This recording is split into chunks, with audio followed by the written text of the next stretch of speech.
guess the helicopter was high, and we'll find out exactly what happened. But the odds, even if you had nothing, if you had nobody, the odds of that happening are extremely small. It's like, did you ever see, you go to a driving range in golf and you're hitting balls, hundreds of balls, thousands of hours. I never see a ball hit another ball. Balls going up all over the place. You never see them hit. It was amazing that that could happen. There was a lot of mistakes made, and it should have never happened. But regardless of that, it's amazing that it happened. And I think that's going to be used for good. I think what is going to happen is we're all going to sit down and do a great computerized system for our control towers, brand new, not pieced together, obsolete like it is land-based, trying to hook up a land-based system to a satellite system. And the first thing that some experts told me when this happened is, you can't hook up land to satellites and you can't hook up satellites to land. It doesn't work.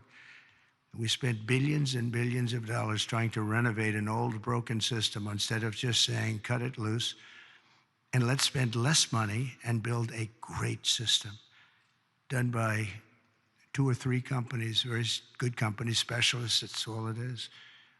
They used 39 companies. That means that 39 different hookups have to happen. And I don't know how many people of you are good in terms of all of the kind of things necessary for that, and it's very complex stuff. But when you have 39 different companies working on hooking up, different cities had different people, you need one company with one set of equipment. And there are some countries that have unbelievable air controller systems, and bells would have gone off when that helicopter literally even hit the same height, because it traveled a long distance before it hit. It was just wouldn't stop. It was, follow the line. But bells and whistles would have gone off. They have them where it actually could virtually turn the thing around. It would have just never happened if we had the right equipment. And one of the things that's going to be, I'm going to be speaking to John and to Mike and to Chuck and to everybody. We have to get together and just, as a single bill, just pass where we get the best control system.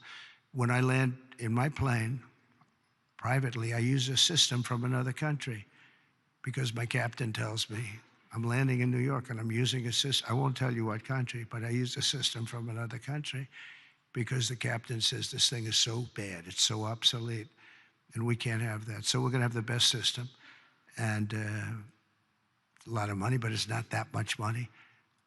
And it'll happen fast, and it'll be done by total professionals. And when it's done, you're not going to have accidents. It's just not, they're virtually not possible to have.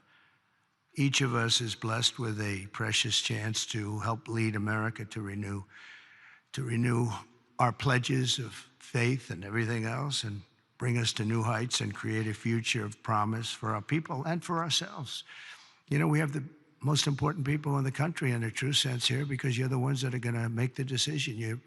You're the ones that are leading us into so many different things, whether it's the right air control system or the right size military, or what to do and what not to do. Most important people. And many of you are very religious. I know so many of you are very religious. And I just think that our country has been so badly hurt.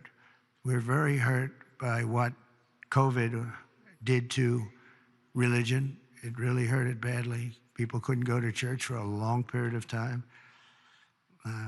Even going outside, they were given a hard time. And I'm not blaming anybody for that, but it was very hard to gather. So they start using computers, if that. And when they come back, it's just, a whole new experience they have to get used to. But it is starting to come back. We had a fantastic thing happen yesterday.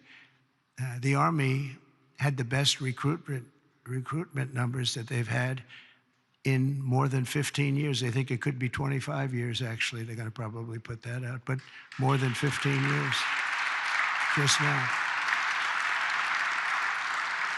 And we were worried about it. We were talking about it numerous times that, we don't have people joining our military services. We don't have people joining our police force. We have to cherish our police.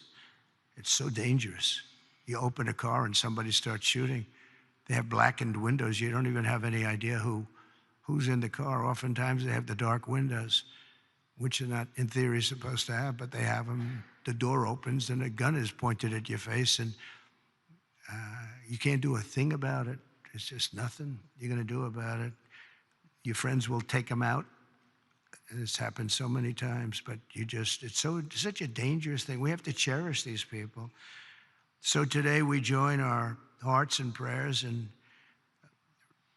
recommitting to putting our country first. We have to put our country first, making America stronger and greater and more exceptional than ever before. And we have to make religion a much more important factor now. We have to make it an important factor. And if we do that, our job is just going to be much easier. It unifies people. It brings people together. Democrats are going to be able to have lunch again and dinner with Republicans. And I remember just as growing up, I'd see, I revered senators and congressmen or something very special, but they were out to dinner all the time. We had an old congressman, maybe some of Cy Halpern from Queens, and he was a friend of my father.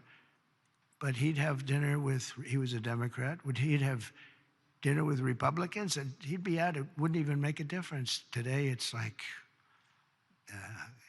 shocking.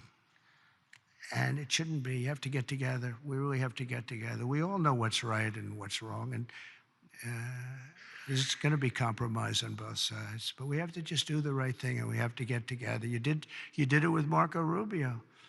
You got everybody who's 99 votes, and the only vote was our VP, who maybe we should have been there just to make it 100. But I think I would have been angered if it was 100. That might be a step too far, right? But no, it was great to see a vote. Pam Bondi had support from Democrats, and some of the others had some pretty good support. So, it's doable.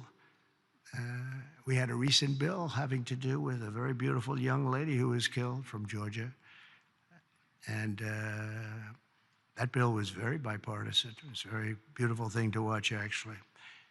And so I think we just have to, if possible, we have to unify. There's big division. I mean, some people want an open border and some people want a closed border. We want it closed and they want it open. And that's a big difference. How do you solve that problem? It's a big difference. Some people want men and women's sports, and some people don't. And I was with somebody yesterday who was so upset that the bill was signed where men cannot participate in women's sports. And I said, he's a very smart guy, went to a great school, was a great student, and he actually feels, that should happen. Men should be able to play, meaning transition into women's sports. And you talk to him and it says, I don't understand it. I don't understand how the problem ever got started in the first place. It just seems so simple.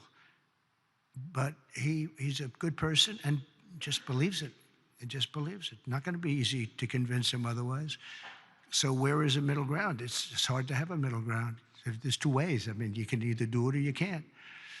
But I think a lot of good things are going to happen. A lot of people might be surprised to hear me say that of all people, but I think a lot of good things are going to happen because our country's got some big headaches, but we have tremendous spirit right now. The spirit is as high as it's been. It was up 49 points this morning. 49 points. It's the biggest increase in the history of whatever the poll was. So the spirit is there. That's a big factor. That's probably the hardest thing to get back, to be honest. The rest is easy. The rest is easy. So I want to just thank you all. I want to congratulate a lot of the new members. I see so many of you that ran great races, David. That was a great race. But so many that ran great races. And on both sides, you ran some incredible races. So it's good to be with you. And God bless everybody. We want to come together, and the happiest, the person, the element, the everything that's going to be happy. People of religion are going to be happy again. And I really believe you can't be happy without religion, without that belief. I really believe it. I just don't see how you can be. So let's bring religion back. Let's bring God back into our lives. Thank you all very much. Thank you very much. Great honor. Thank you.